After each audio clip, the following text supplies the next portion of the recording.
Sustav automatske linije za automatsko pakiranje keksa s punjenjem za vaganje, vagom za provjeru, strojem za brtvljenje vrućom folijom i strojem za zatvaranje.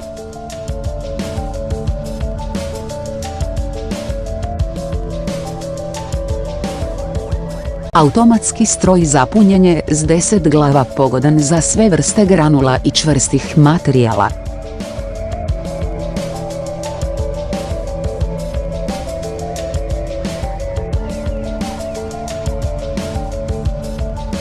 Stroj za automatsko povlačenje boca štedi troškove rada i poboljšava učinkovitost. Automatska rotacijska oprema za punjenje, preciznost je velika, opremljena poznatom domaćom ultraminijaturnom kombinacijom.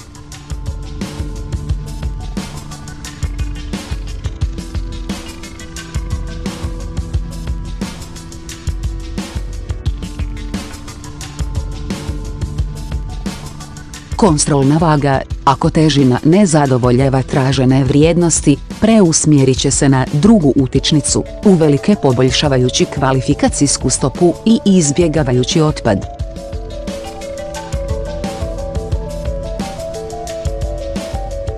Prozirna folija s vrućom folijom s dvostrukom glavom i brzinom od 35 boca u minuti, s dobrim učinkom brtvljenja folije.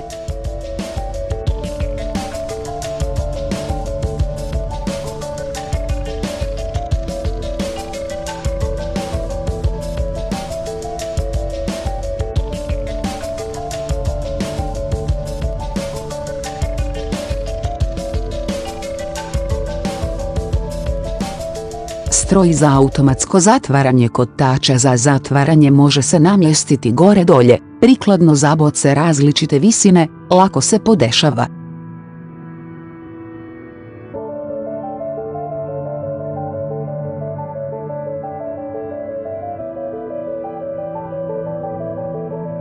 Sakupljač limenki može primiti veliki broj limenki odjednom. Automatsko sortiranje u transportnu traku linije pakiranja.